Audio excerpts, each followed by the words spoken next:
अस्सलाम वालेकुम स्टूडेंट्स। आज हम टॉपिक पढ़ेंगे inter conversion of potential energy and kinetic energy. आपका एक टॉपिक इसके वेलोसिटी वाला रहता है, वो इंशाल्लाह हम कल के लेक्चर में करेंगे। Consider a body of mass m at rest at a height h above the surface of the earth as shown in figure.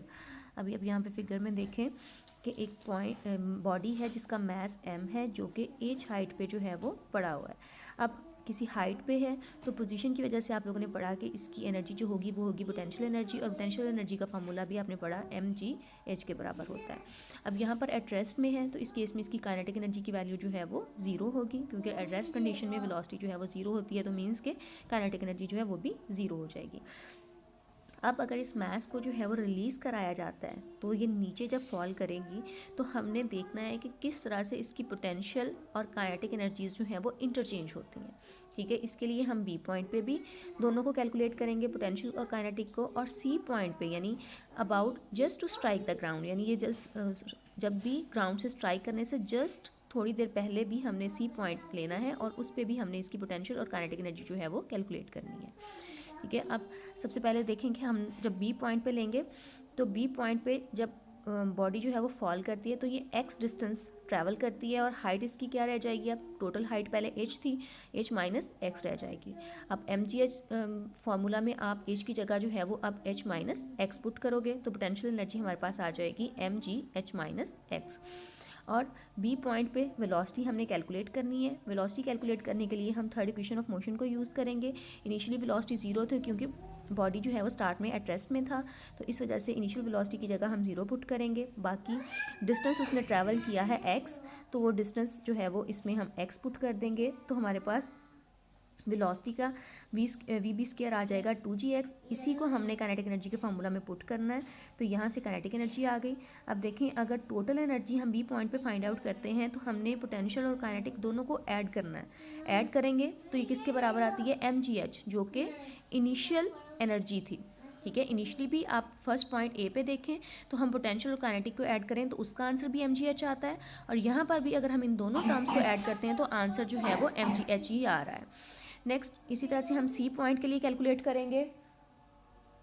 C point पे कैलकुलेट करने के लिए अब हमने पोटेंशियल एनर्जी देखें तो हाइट हमने अभी मैंने बताया आपको कि सी पॉइंट जो है वो जस्ट अबव द ग्राउंड है, मींस कि हाइट जो है वो नियरली ज़ीरो है। हाइट अगर ज़ीरो है तो पोटेंशियल एनर्जी जो है वो ज़ीरो होगी।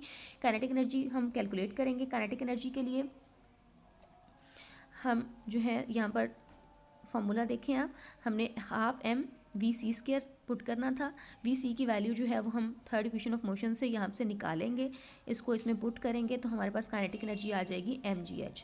अब इस पॉइंट पे यानी सी पॉइंट पे भी अगर हम पोटेंशियल एनर्जी और काइनेटिक एनर्जी को ऐड करेंगे तो इनका आंसर जो है वो mgh ही है। मीन्स के एनर्जी जो है वो एक फॉर्म से दूसरी फॉर्म में कन्वर्ट हो रही है, लेकिन टोटल एनर्जी जो है वो सेम रह रही है। At point C the kinetic energy is equal to the original value of the potential energy. यही चीज़ देखेंगे, पहले इनिशियली पोटेंशियल एनर्जी mgh थी और फाइनली जो है वो काइनेटिक एनर्जी जो है वो mgh है।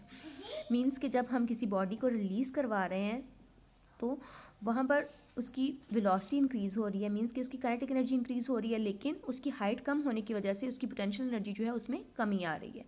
Loss in potential energy is equal to gain in kinetic energy. यहाँ पर आप पोटेंशियल एनर्जी का फॉर्मूला पुट करोगे mgh1 माइनस h2, यानी h1 हमारे पास ओरिजिनल हाइट थी और h2 जो है वो सेकंड हाइट है, यानी जहाँ h1 से ड्रॉप किया था और h2 पे वो आया है। इसी तरह से v1 और v2 जो है इनके रिलेटिव वेलोसिटीज़ हैं। अब नेक्स्ट, ये उस केस में है जब यहाँ पर फ्रिक्शनल फोर्सेस जो है उनको हमने इग्नोर किया है।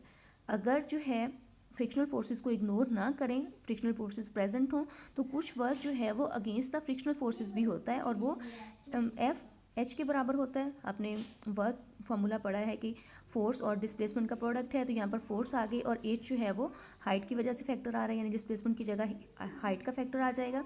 तो यानी अब जो लॉस हो रहा है पोटेंशियल एनर्जी में से, उसमें से कुछ जो है वो अगेंस्ट द फ्रिक्शन यूज़ हो रहा है और बाकी जो है वो कन्वर्ट हो रहा है इनटू काइनेटिक एनर्जी। मींस कि चेंज इन पोटेंशियल एनर्जी किसके बराबर है, change in increase in kinetic energy plus work done against the frictional forces.